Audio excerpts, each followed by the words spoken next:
Assalamualaikum warahmatullahi wabarakatuh.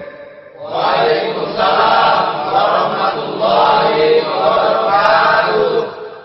Bismillahirrahmanirrahim. Alhamdulillahi rabbil alamin. Wal aqibatu lil muttaqin. Wala udwana illa 'alal zalimin. Wassalatu wassalamu ala ashrafil anbiya'i wal mursalin Sayyidina wa maulana Muhammadin wa ala alihi wa ashabihil mujahidin at-tahirin. Amma ba'du. Saudara-saudara kaum muslimin rahimakumullah.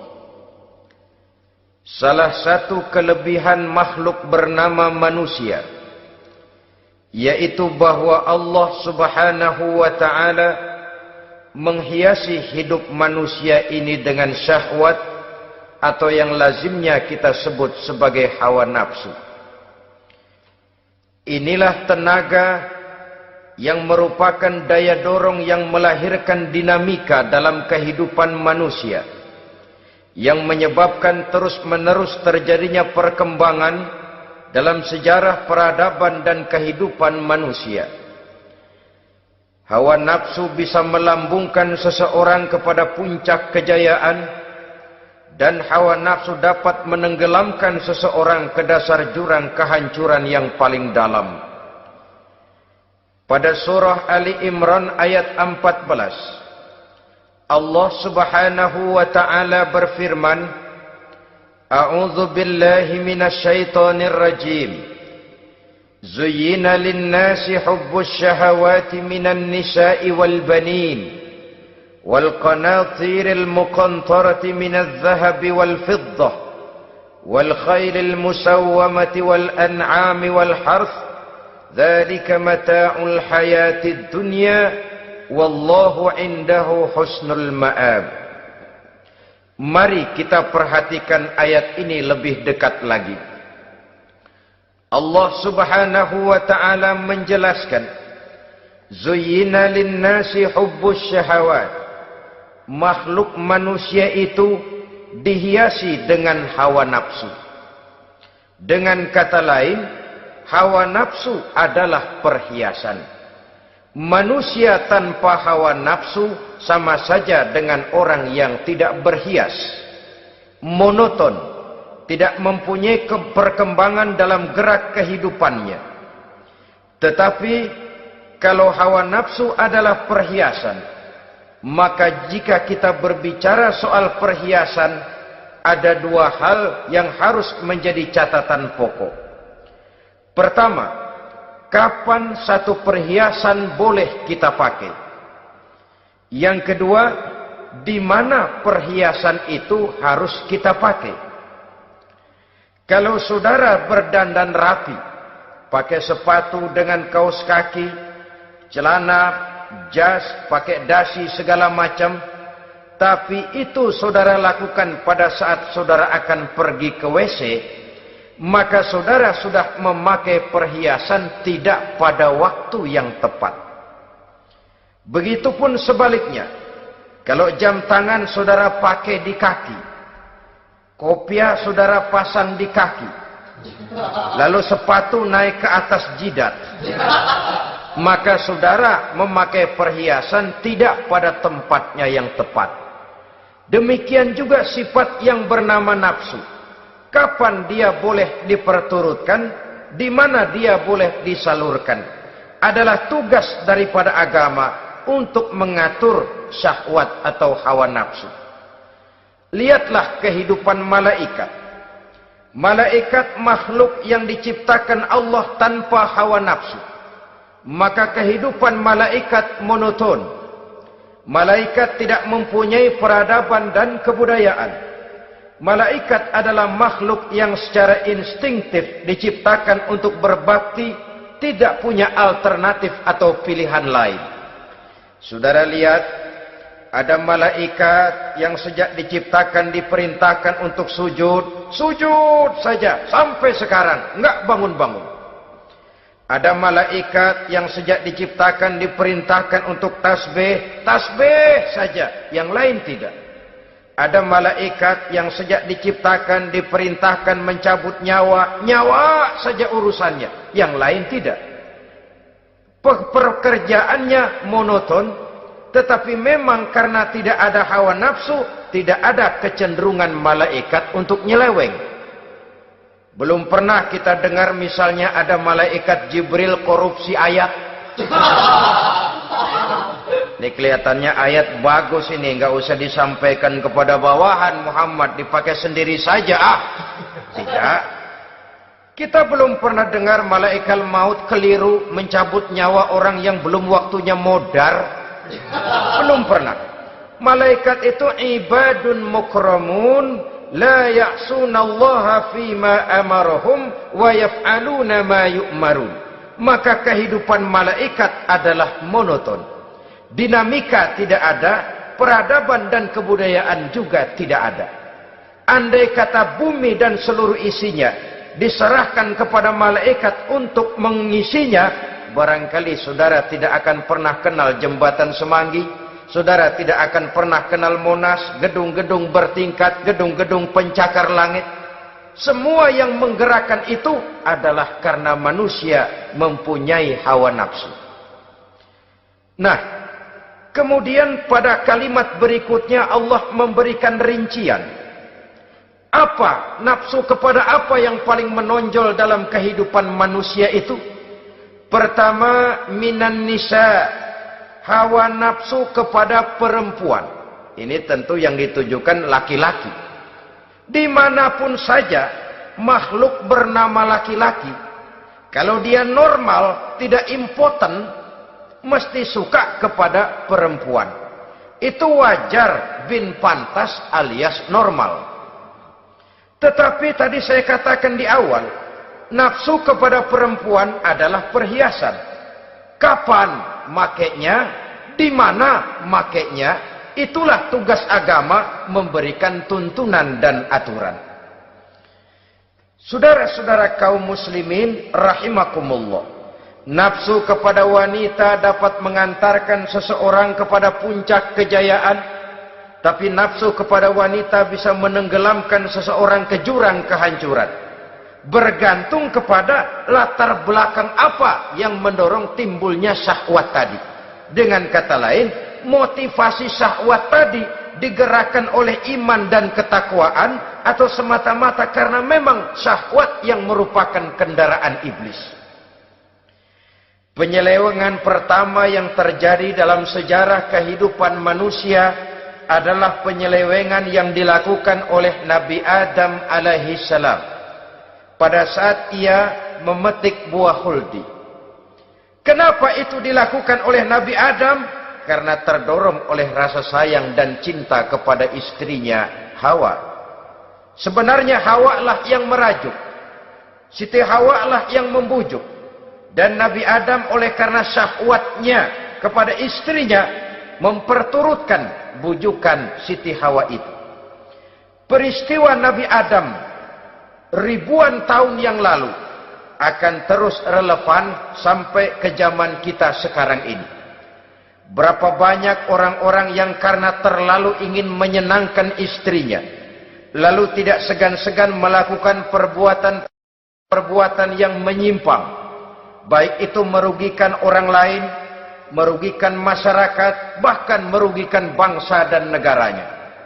Seorang pedagang tidak akan segan-segan menipu. Sebaliknya pun begitu. Tidak jarang wanita di dalam kelemahannya bisa menenggelamkan dunia. Seorang suami yang jujur, polos, lugu, sederhana bisa jadi koruptor ulung karena didorong-dorong oleh istrinya. Istrinya barangkali bisa saja dibakar-bakar oleh tetangganya. Suaminya jujur, sederhana, kepala bagian, tempatnya basah tapi melarat. Istri rupanya tidak sabar melihat gaya hidup yang makin konsumtif, persaingan yang makin tajam. Suaminya dikipas-kipasin. Kata istrinya, bang, tetangga sebelah kita lakinya pegawai kecil, bang, tapi gelangnya kayak pelek beca. Abang ini kepala bagian tidak bisa membelikan saya macam itu, percumalah. Kata suaminya, ya bagaimana bu, gaji saya cuma segitu-gitunya. Ya namanya kepala bagian, apaan kayak sabet dulu. Kalau sudah berpikir ke arah ini, artinya sudah ngipasi suaminya untuk melakukan tindakan yang tidak wajar. Saudara-saudara kaum muslimin rahimakumullah, sejak zaman klasik sampai kepada zaman kita sekarang ini, kita melihat kecenderungan syahwat kepada wanita ini.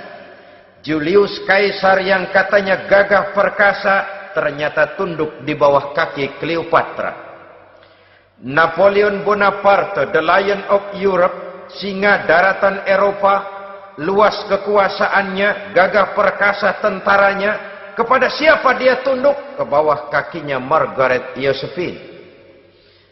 Demikianlah di zaman kita sekarang, kita melihat di Jepang, betapa Perdana Menteri Uno didesak mengundurkan diri dari jabatan Perdana Menterinya oleh karena terlibat skandal dengan geisha. Kita juga melihat di Amerika betapa Senator Gary Hart dari Partai Demokrat yang masih muda, jenius, diharapkan masa depan Amerika lahir dari tangannya, terpaksa mengundurkan diri dari calon presiden oleh karena terlibat skandal dengan Donna Rice. Kita juga menyaksikan betapa parlemen dan kabinet di Inggris sempat geger oleh karena skandal Pamela Bordes, pelacur kelas kakap yang melanglang buana mencari sasaran-sasaran kakap. Ini adalah kisah kejatuhan yang diakibatkan oleh hubbus syahawat minan nisa. Oleh karenanya benar jika Nabi kita menyatakan an-nisa'u imadul bilad, wanita adalah tiang negara. Jikalau baik wanita, baik negara. Jikalau rusak wanita, hancur negara. Kalau syahwat kepada wanita cuma semata-mata karena syahwat, maka seorang laki-laki akan memandang wanita cuma sekedar alat pemuas hawa nafsu. Nilainya rendah. Sedangkan agama kita mengajarkan ma akraman nisaa illa karimun wa ma ahanan nisaa illa laimun, kata Nabi. Tidak akan menghormati kaum wanita kecuali orang-orang yang terhormat, dan tidak akan merendahkan derajat kaum wanita kecuali memang orang-orang yang rendah moralnya. Dengan kata lain, apabila syahwat minan nisa ini dilandasi dengan semangat iman dan ketakwaan, maka kehidupan Rasulullah sallallahu alaihi wasallam sungguh menjadi figur dan contoh dalam kehidupan kita. Perkawinannya bukan karena wajah yang cantik semata-mata, tapi lebih merupakan nilai ibadah kepada Allah Subhanahu wa taala. Dengan demikian, kecenderungan kepada hubbus syahawat minan nisa dikontrol oleh nilai iman. Barometernya, tolok ukurnya adalah iman. Di zaman sekarang banyak kasus kawin campur yang pada akhirnya akan membingungkan kita sendiri. Padahal Al-Quran secara jelas dan tegas memberikan bimbingan. Orang itu kalau sudah, kata Imam Syafi'i, wa ainur ridha an kulli aibin kalilatun kama anna aina suhti tubdil masawiya. Mata kalau dibalut cinta dia buta terhadap nista, tapi mata kalau dibalut benci hanya melihat yang keji-keji saja. Biasanya cinta kepada wanita memang bisa menimbulkan dorongan yang positif, tapi juga bisa membuat seseorang buta sama sekali. Dorongan yang positif paling kurang dari segi penampilan. Coba lihat lelaki kalau lagi demen perempuan, lenjeh banget kan. sisiran rambutnya rapi, teriskaan bajunya lancip, sepatunya mengkilat, kantong celananya tebel, perkara anduk isinya bukan soal. Yang penting kan gaya. Lalu dinamis, kreativitasnya ada saja timbul. Tapi pada sisi lain, jikalau orang sudah kehilangan pertimbangan, juga kadang-kadang tidak segan-segan mengorbankan akidah, mengorbankan nilai-nilai iman. Padahal ini taruhan utama, sampai Quran dengan tegas memberikan peringatan. Wala ammatun mu'minatun khairun min musyrikatin walau a'jabatkum. Perempuan budak yang hitam legam, kalau beriman itu lebih baik untuk dinikahi daripada wanita cantik berkulit kuning langsat tapi musyrik. Lebih baik budak yang hitam legam beriman daripada wanita cantik berkulit kuning langsat berhati bangsat. Tapi kita kadang kehilangan pertimbangan. Karena agama, karena cinta agama digadaikan. Karena cinta akidah terjual. Karena cinta keyakinan jadi korban. Ini semua penyakit yang datang dari hubbus syahawat minan nisa. Kecenderungan mengumbar nafsu kepada perempuan. Ini memang perhiasan, tapi bisa juga jadi bumerang dalam kehidupan manusia. Berapa banyak penyelewengan terjadi karena pengaruh wanita yang tidak bisa jadi bisa. Ini pengaruh di dalam kehidupan memang sedemikian besarnya. Sehingga saudara-saudara kaum muslimin, inilah yang perlu dikendalikan dalam kehidupan, kapan dan di mana. Kalau nafsu adalah perhiasan, kapan dan di mana perhiasan itu harus kita pakai, di mana dia harus kita tempatkan. Begitu juga yang menyangkut soal perempuan. Kapan? Ya kapan tentu kalau sudah nikah. Di mana? Yang jelas bukan di depan umum.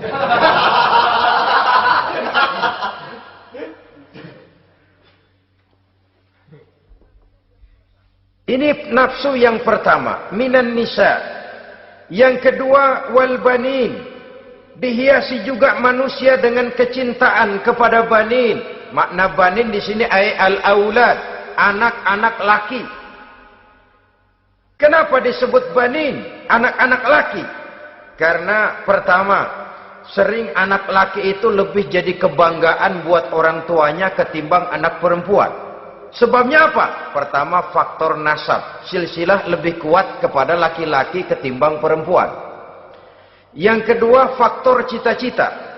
Orang tua kalau punya anak laki-laki, cita-citanya panjang. Nak, kau nanti jadi dokter ya. Nak, jadi insinyur ya. Nak, jadi pilot ya. Nak, jadi pengusaha ya. Nak, jadi presiden ya. Tapi kalau dia punya anak perempuan, paling, ya nak, mudah-mudahan nanti kamu dapat jodoh orang baik nak. Dapat jodoh orang soleh. Saudara-saudara, yang ketiga, anak perempuan itu kalau sudah berkeluarga, biasanya pindah kepada lingkungan keluarga lain. Sehingga orang berkata, punya anak perempuan banyak sebenarnya seperti agen. Artinya ada yang mau bawa, kan begitu. Ada yang minta, ambil. Ada yang berminat, buntel. Paling dia nengokin orang tuanya ya lebaran. Ya syukur kalau sebulan sekali atau seminggu sekali. Tapi minimnya kan lebaran. Dengan demikian dari garis nasab ini lebih kuat al-banin ketimbang al-banat. Manusia dihiasi dengan kecintaan kepada anak-anak. Sering karena terlalu cinta kepada anak, kita menjerumuskan anak. Terlalu sayang kepada anak, segala maunya kita perturutkan tanpa kendali dan kendala. Akhirnya sifat yang demikian itu malah mendorong anak untuk manja, tidak percaya kepada kemampuan yang dimilikinya, selalu mengandalkan kepada kebesaran, kemampuan daripada orang-orang yang dibanggakannya itu. Dan dalam kondisi demikian, kedewasaan dan tanggung jawabnya akan lambat berkembang. Maka Allah Subhanahu wa ta'ala memperingatkan bahwa harta dan anak bisa menjadi fitnah. Dalam ayat lain Allah juga memperingatkan, ya ayyuhalladzina amanu la tulhikum amwalukum wa auladukum an zikrillah. Wahai orang-orang yang beriman, jangan sampai hartamu dan anak-anakmu memalingkan kamu daripada mengingat Allah. Jangan sampai kesibukanmu kepada anak dan harta benda menyebabkan kamu sampai lupa mengingat Allah Subhanahu wa ta'ala. Berapa banyak manusia yang tenggelam dengan melupakan Allah, jauh dari agama, jauh dari tuntunan syariat, oleh karena disibukkan oleh persoalan anak dan persoalan harta benda. Maka satu-satunya jalan, jikalau kita tidak ingin anak kita sampai memalingkan kita daripada mengingat Allah, nilai-nilai keimanan harus ditanamkan kepada mereka sedini mungkin. Dengan bekal ini, maka mereka, anak-anak kita, insya Allah tidak akan membuat kita orang-orang tua ini berpaling daripada mengingat Allah, berpaling daripada kehidupan beragama. Memang karena anaklah kita orang tua peras keringat banting tulang, pergi pagi pulang sore cari nafkah. Karena anaklah kita orang tua, kepala jadi kaki, kaki jadi kepala. Asal mereka bisa menikmati hari depan yang lebih baik dari yang kita nikmati sekarang ini. Tapi berapa banyak juga orang-orang tua yang tidak sadar akan amanah berupa anak ini. Mereka lalai, mereka bersikap masa bodoh, padahal tidak akan ada yang tidak dipertanggungjawabkan di hadapan Allah Subhanahu wa ta'ala. Orang tua bisa mendapat pensiunan pahala kalau anaknya tumbuh menjadi anak yang soleh. Tetapi orang tua pun bisa saja masuk neraka karena anaknya menjadi anak yang kurang ajar dan orang tuanya sama sekali tidak pernah memberikan pendidikan yang sebagaimana mestinya. Saudara-saudara kaum muslimin rahimakumullah, kita tentu berharap memperoleh pensiunan pahala dan bukan mendapat tambahan dosa dari kekurang ajaran anak-anak kita akibat kita sebagai orang tuanya tidak pernah mau mendidik mereka. Dalam hadis ada diriwayatkan, ada anak kurang ajar, sembahyang tidak, puasa ibadah tidak, kenal Allah tidak, beriman pun tidak, dosa kelewat banyak, kejahatan berkarat. Di akhirat nanti disidang dia, ditanya, kamu kenal siapa Tuhanmu? Tidak. Kamu tahu siapa nabimu? Tidak. Kitab sucimu apa? Tidak tahu. Kiblatmu di mana? Tidak ada. Kamu sholat? Tidak pernah. Kamu puasa? Tidak pernah. Wah, kalau begitu kamu rusak sekali. Kamu neraka. Anak ini mengajukan protes. Saya menuntut keadilan. Benar saya tidak kenal siapa Tuhan saya. Saya tidak tahu apa kitab suci saya. Saya tidak pernah mendirikan sholat. Tidak pernah melaksanakan puasa. Pendeknya tidak ibadah dan tidak iman. Tapi semua itu terjadi. Sebab-sebabnya tidak lain karena orang tua saya tidak pernah mendidik dan mengajarkan saya. Orang tua saya tidak pernah mengarahkan saya ke jalan itu. Sampailah saya seperti keadaan yang sekarang ini. Orang tua saya enak-enakan ngaji, saya teler diantepin aja. Orang tua saya memegang kitab, saya megang botol. Dia tahu, dia diam saja. Dia tahu dan dia tidak memberikan peringatan. karena orang tua saya lah, maka saya jadi seperti sekarang ini. Kalau saya harus masuk ke dalam neraka, saya menuntut keadilan agar orang tua saya juga ikut bersama saya gabung ke dalam neraka. Orang tuanya yang baik-baik dipanggil, sudah mau berangkat ke surga nih orang tua, dipanggil, "Ntar dulu mas, ini dulu." Mau kemana, gancang banget? Surga pak, nanti dulu urusan belum beres. Ini benar anakmu ini? Dilihat anaknya, iya anak saya ini. Waktu di dunia nggak pernah diajarin ngaji, nggak pernah. Sampai dia nggak kenal Tuhannya, nggak kenal nabinya, nggak kenal kiblatnya, nggak kenal kitabnya. Iya. Dia sembahyang, kamu dia nggak sholat, kamu diemin aja. Iya kali. Kenapa pakai kali? Yang benar ngomong. Ramadan dia nggak puasa, kamu nggak tegur, kamu diam saja. Iya. Wah, kamu nggak tanggung jawab. Kamu tahu anak itu adalah amanah. Menyia-nyiakan amanah adalah khianat. Khianat adalah dosa besar. Jadi bagaimana saya? Ya kamu gabung sama anakmu, join ke neraka berdua bareng. Lantaran kamu tidak mau mendidik mereka, anak-anakmu, maka jadilah anak-anakmu seperti sekarang ini. Saudara-saudara kaum muslimin rahimakumullah.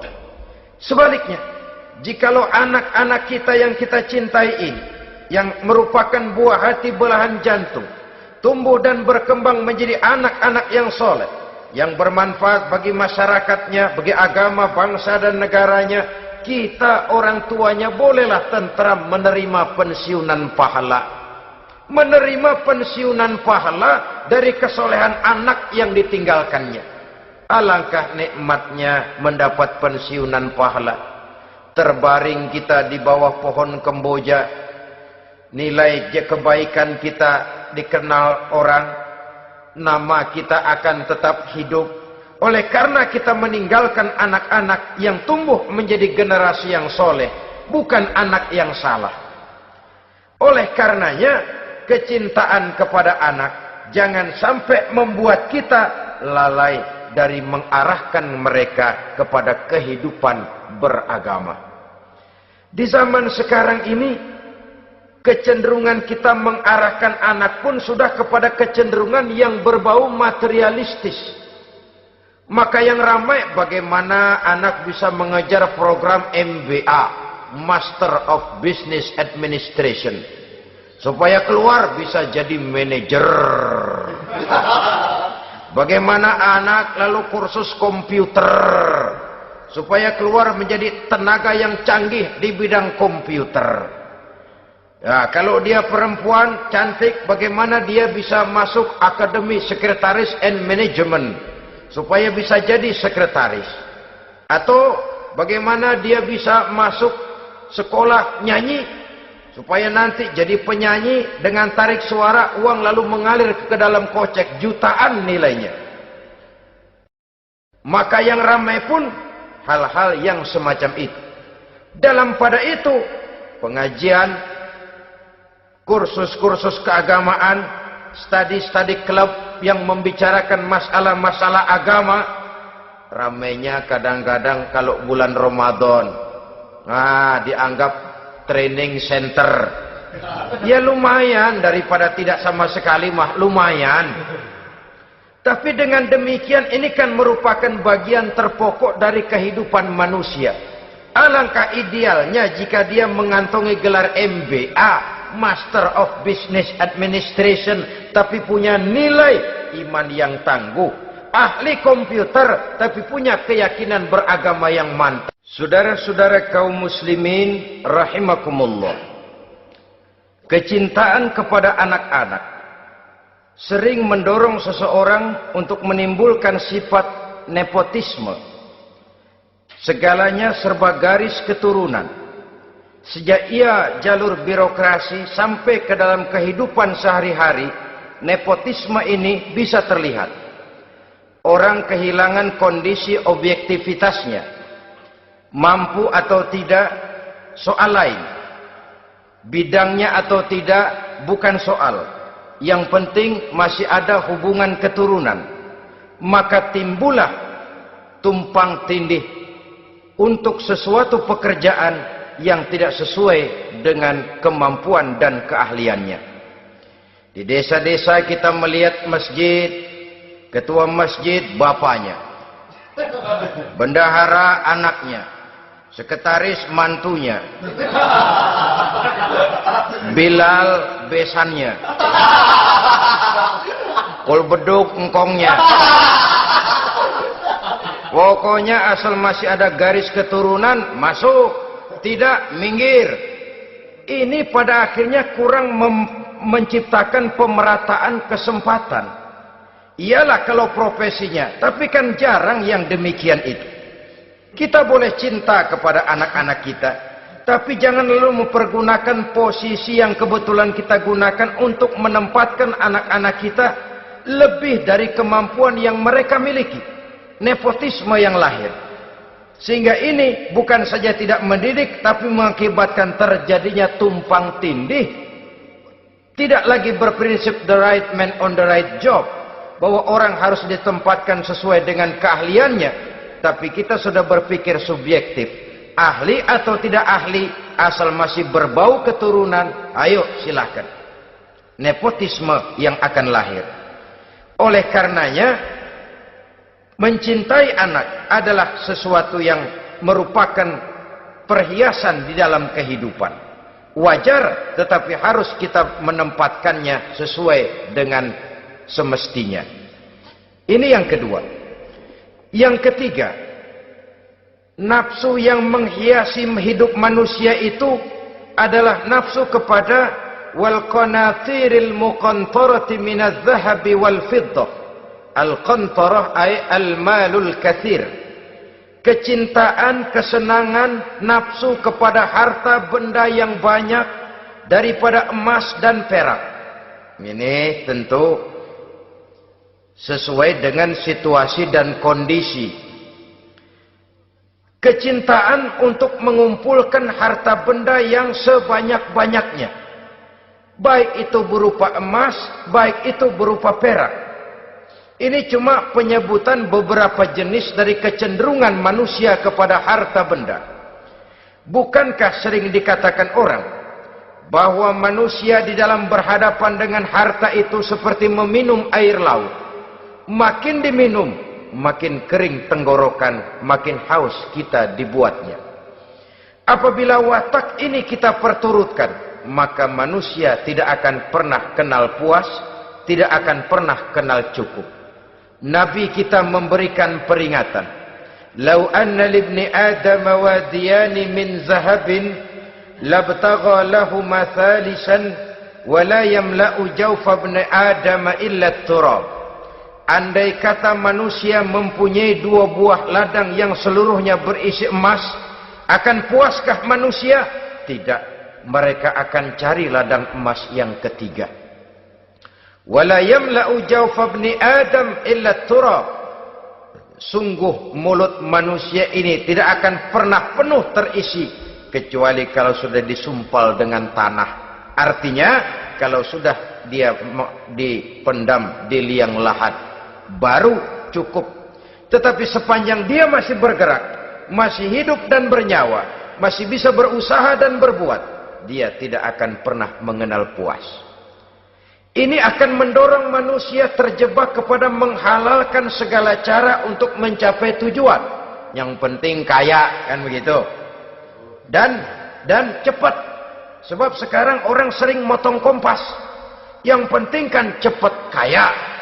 Soal cara, kalau jujur aja mah, sampai kapan mau kaya? Perkara itu renten, bukan soal. Perkara itu judi, tidak jadi masalah. Perkara itu korupsi, menyangkut hak orang banyak, bukan soal. Yang penting cepat kaya. Dan anehnya lagi, tidak malu menumpuk kekayaan dengan cara yang tidak wajar. Ya kan orang hidup bermasyarakat tuh bisa dianalisa tuh. Emang usahanya apa sih? Gajinya sebulan berapa sih? Kok bisa gitu-gitu bener sih? dari mana sih? Secara langsung orang tidak berani bertanya, tapi dari mulut ke mulut akhirnya tersebar jadi rahasia umum. Si Ano kan punya ano, dia ano, anonya seano.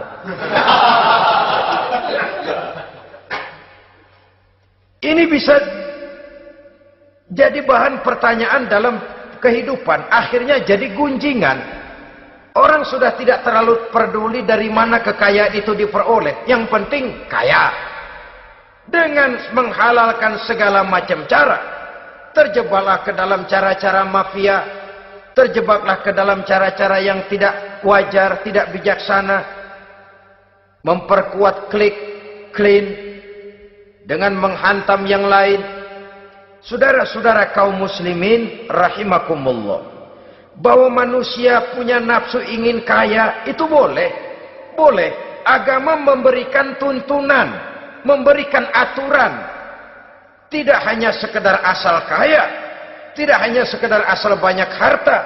Malahan hadis menyatakan, kalau saudara diberikan umur panjang, pertanyaan akhirat cuma satu kok. Umurmu kau habiskan di mana? Kalau saudara diberikan amanah berupa ilmu pengetahuan, pertanyaan akhirat juga cuma satu kok. Ilmumu kau amalkan untuk apa? Tapi kalau kita diberikan amanah berupa harta benda, pertanyaan akhirat itu dua. Min aina iktasabahu wa fima anfaqahu. Dari mana hartamu kau dapat, kemana hartamu kau belanjakan. Dari mananya ditanya, kemananya juga ditanya. Depan belakang ditanya. Dan kalau mempergunakan harta untuk kesenangan syahwat, orang berani bukan main. Tapi kalau untuk kepentingan agama, yang hakikatnya untuk kepentingan dirinya sendiri, berat seperti nyabut bambu dari ujung. Orang kalau menyumbang masjid 100.000, itu kan zohirnya memberikan panitia masjid. Tapi hakikatnya kan dia nabung buat dirinya sendiri. Seolah-olah dia cuma berkata, Pak, tolong saya titip 100.000, ini untuk kepentingan saya di akhirat nanti. Silakan uangnya mau dibelikan semen, pasir, kaca, pintu, jendela, silakan. Saya cuma titip, ini untuk saya di akhirat nanti. 100.000 Pak. Zohirnya dia memberikan kepada panitia masjid, madrasah, pesantren, yatim piatu. Hakikatnya dia nabung buat dirinya sendiri di akhirat. Malah tabungan ini bukan SDSB namanya, SDBS. Sumbangan dana berhadiah surga, itu SDBS namanya. Sekarang orang mengejar SDSB, lalu berat mengejar SDBS. Sumbangan dana yang berhadiah surga. Langsung dari Allah Subhanahu wa ta'ala. Coba kalau dia main golf, sewa lapangan golf itu 400-500 ribu sebulan. Paling 4-5 kali main. Beli stick golfnya saja sampai jutaan. Datang panitia pembangunan masjid 100.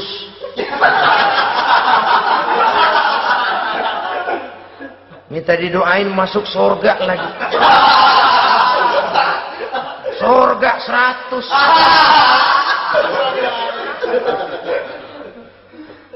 Saudara-saudara kaum muslimin rahimakumullah, kecintaan kepada harta benda yang banyak, baik berupa emas, berupa perak, mendorong orang untuk berlomba-lomba yang Allah peringatkan dalam Al-Quran, alhaakumut takatsur hatta zurtumul maqabir. Kamu telah lalai akibat kamu berlomba-lomba memperbanyak materi dunia. Hatta zurtumul maqabir, sampai kamu dekat masuk ke liang kubur, baru rupanya sadar bahwa perlombaan ini tidak akan pernah sampai ke garis finish. Betapapun jauhnya rally Paris-Dakar, garis finishnya ada. Betapapun hebatnya medan yang ditempuh, buasnya gurun pasir Afrika, garis finishnya pasti ada. Itu kan rally yang terbuas di dunia katanya, Paris-Dakar. Tapi garis finishnya ada. Namun jikalau kita berlomba memperbanyak harta, kita tidak akan pernah sampai ke garis finish. Yang kecil-kecilan aja dah. Kalau orang ditanya, kamu kenapa sih belum mau sembahyang? Ya bagaimana mau sembahyang Pak, tinggal di Jakarta masih kontrak. Saban habis tahun diubur-ubur yang punya rumah. Kalau punya rumah sendiri walaupun kecil-kecilan saya mau ibadah Pak. Ya, diberikan rezeki oleh Allah bisa bikin rumah walaupun kecil-kecilan. Belum juga mau sembahyang. Kok belum juga sembahyang? Iya Pak, rumah emang udah punya sendiri, cuman kecil Pak. Atasnya atap, kalau hujan aja bocor.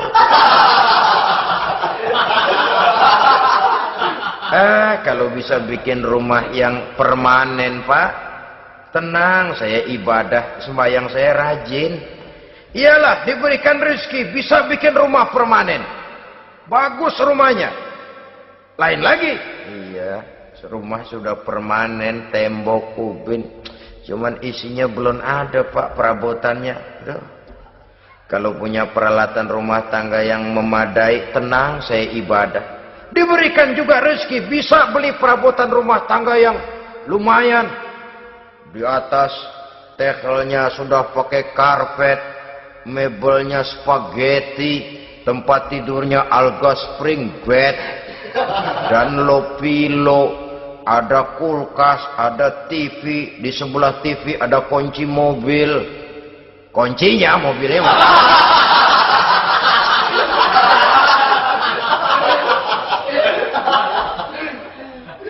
bagaimana? Sekarang sudah cukup perabotan. Perabotan sudah ada Pak, cuman kendaraan belum punya ini. Kemana-mana masih ngukur jalanan aja. Kalau punya kendaraan enak, kemana-mana cepet Pak, mau ke masjid juga getap dah, rajin. Diberikan rezeki, bisa beli kendaraan. Lain lagi nanti. Sudah punya sepeda, pengen punya motor, kepengen punya mobil, kepengen punya pesawat terbang, pengen punya kapal induk. Sudah punya kebun, pengen beli sawah, sudah punya sawah, pengen punya gunung, sudah punya gunung, laut diborong. Perlombaan materi tidak akan pernah membawa kita ke garis finish. Karena sifatnya sangat abstrak, bahkan akan mendorong kita seperti gurita. Cenderung kepada penyakit tamak bin rakus alias serakah. Dengan demikian saudara-saudara, bahwa kecintaan kepada harta merupakan nafsu, dan nafsu itu adalah perhiasan, dia bisa menjadi daya dorong positif. Kalau dalam upaya memperoleh harta itu kita tidak akan keluar dari tujuan keridhaan Allah. Saya cari nafkah, tapi yang Allah ridho. Saya ingin kaya, tapi dengan cara yang Allah ridho. Ini kunci yang akan menyelamatkan kita manusia dari perangkap menghalalkan segala cara. Ini yang ketiga. Yang keempat, dihiasi manusia itu dengan nafsu kepada wal khailil musawwamah. Kuda yang bagus, kendaraan yang bagus, kuda yang terpelihara. Al-musawwamah ada yang mentafsirkan ar-ra'iyah. Ar-ra'iyah itu yang digembalai. Binatang ternak, kuda yang digembalai atau kuda yang diikat. Artinya, kalau dulu kan yang namanya tuan-tuan tanah itu baru dibilang bejeger kalau kemana-mana naik kuda. Jet set zaman dulu itu udah kelompok jet set, itu kendaraan. Kalau sekarang baby benda, dulu mah kuda band.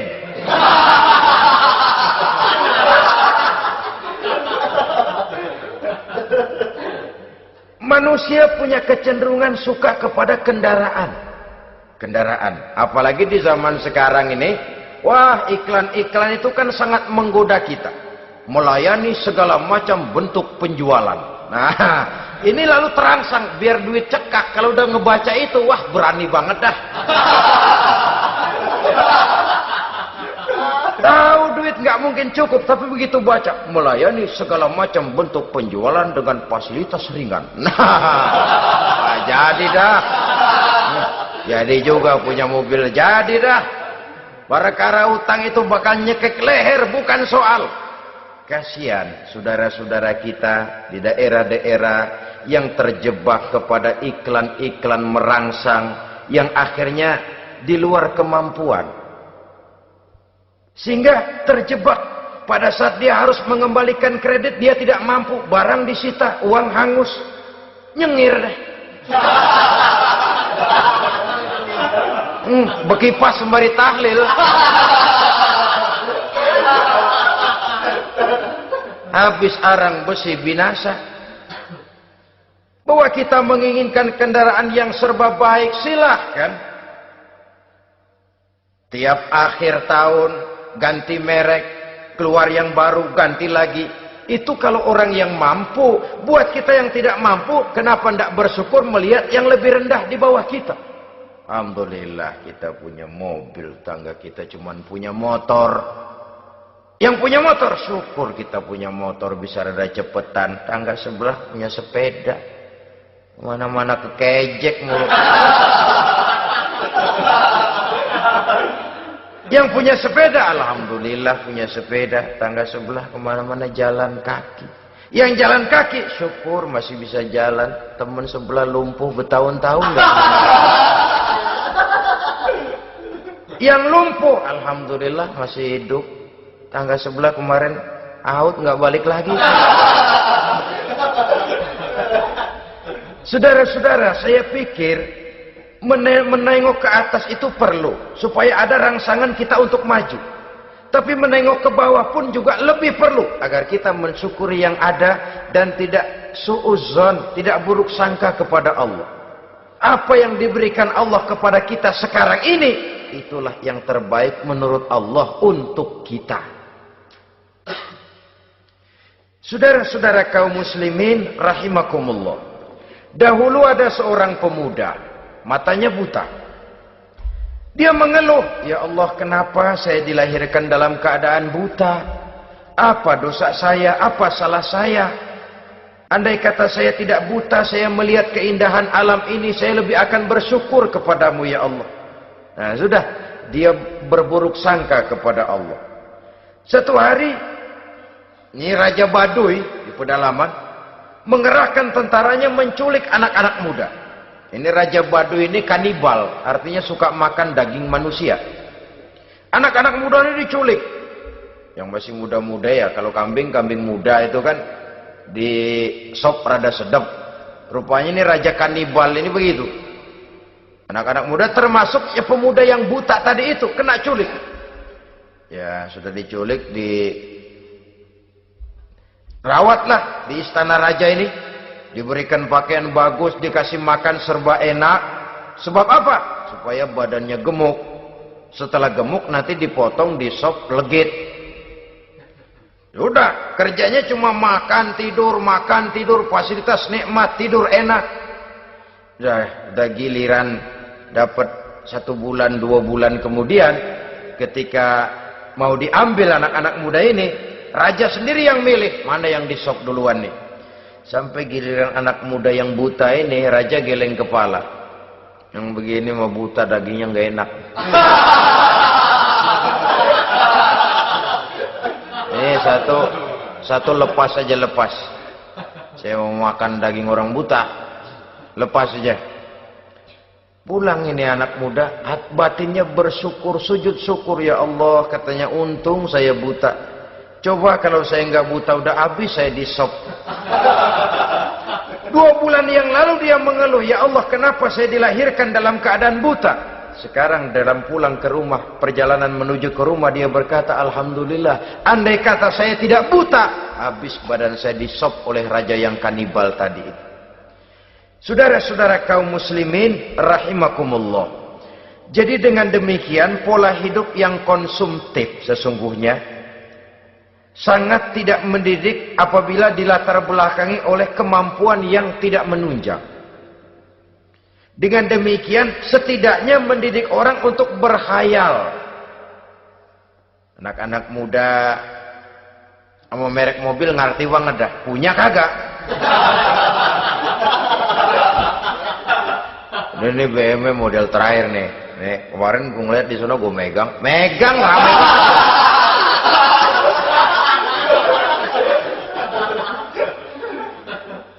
Tulul amal ini kalau tidak diimbangi dengan saluran yang positif, dia akan terjebak kepada penyakit tulul amal, panjang angan-angan. Baiklah ya, wal khailil musawwamah. Yang keempat, yang kelima maksud saya, wal an'am, cinta kepada binatang ternak. Manusia ini kan punya kecenderungan macam-macam.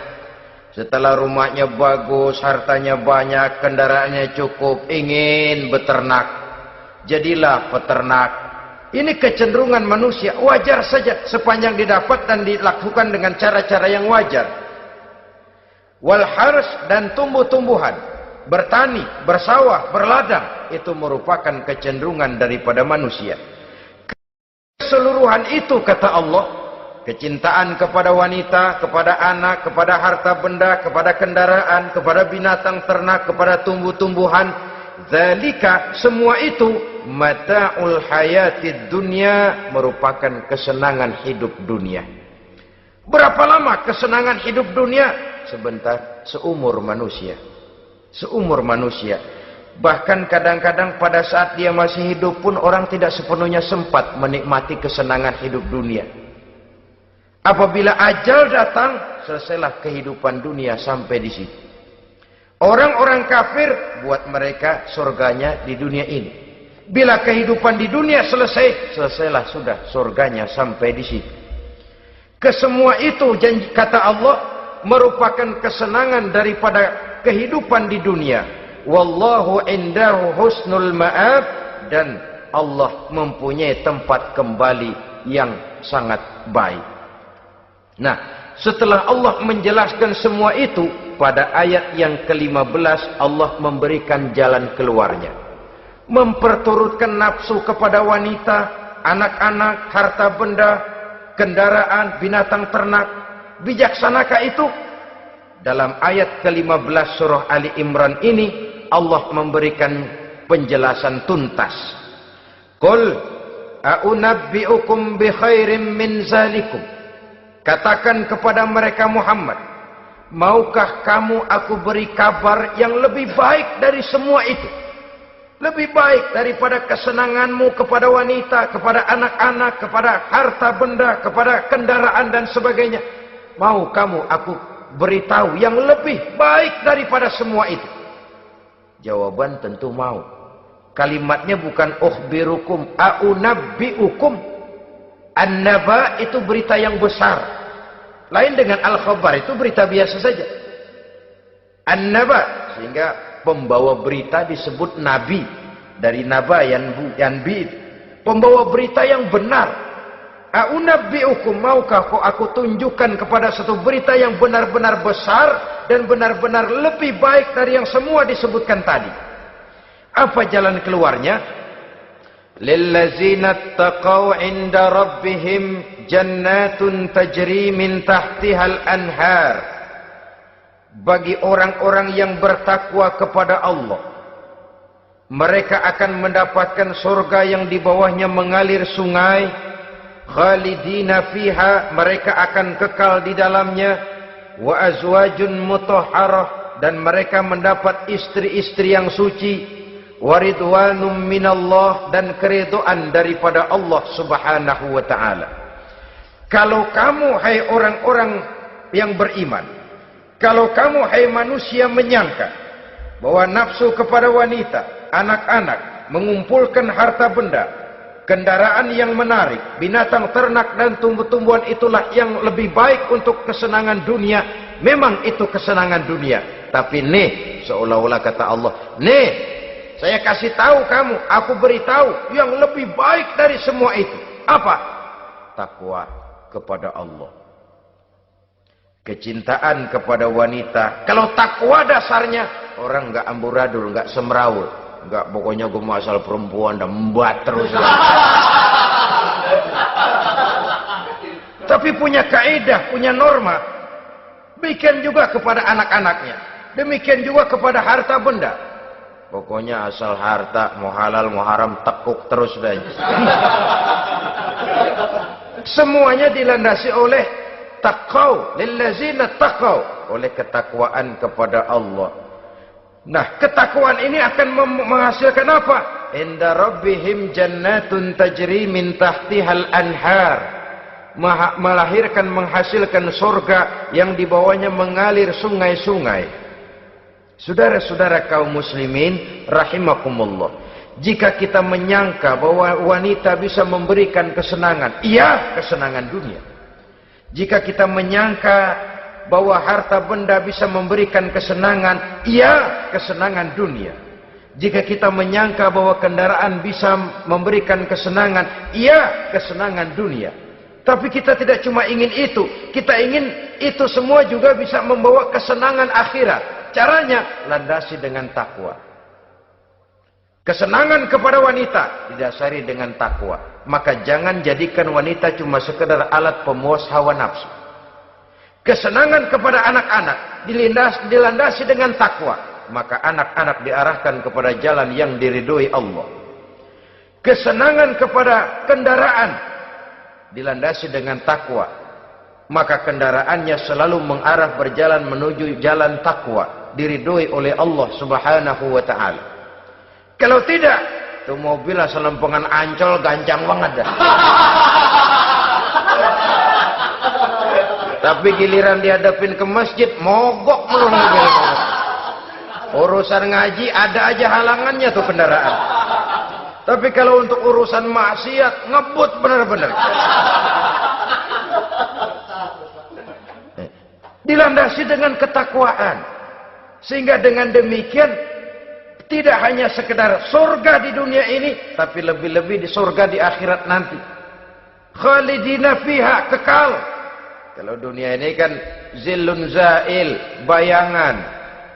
Hari ini kita jaya, besok kita bangkrut. Siapa yang mau menghalangi? Hari ini kita melambung, besok kita nyungsep. Siapa yang bisa menarik? Tidak kekal, berubah, temporer, relatif. Di sana kebahagiaan yang dilandasi dengan takwa ini sudah surga, kekal di dalamnya, azwajun mutahharah. Mendapat istri-istri yang suci. Suci dalam arti belum pernah dijamah orang lain. Suci dalam arti tidak pernah terkena halangan. Seperti men misalnya. Baik menstruasi atau mencret, itu tidak. Azwajun mutahharah. Konon makna mutahharah ini ya artinya juga bisa selalu gadis, bidadari itu. Selalu perawan. Tidak pernah janda, walaupun tiap hari dipakai, perawan terus. Dan yang lebih penting, waridwanum minallah, mendapat ridho dari Allah Subhanahu wa taala. Jadi hawa nafsu dengan motivasi takwa, itulah sesungguhnya yang dikehendaki oleh Ali Imran ayat 14 dan 15. Dengan demikian, manusia dengan ketakwaannya mengendalikan hawa nafsu dan bukan malah dikendalikan oleh hawa nafsunya.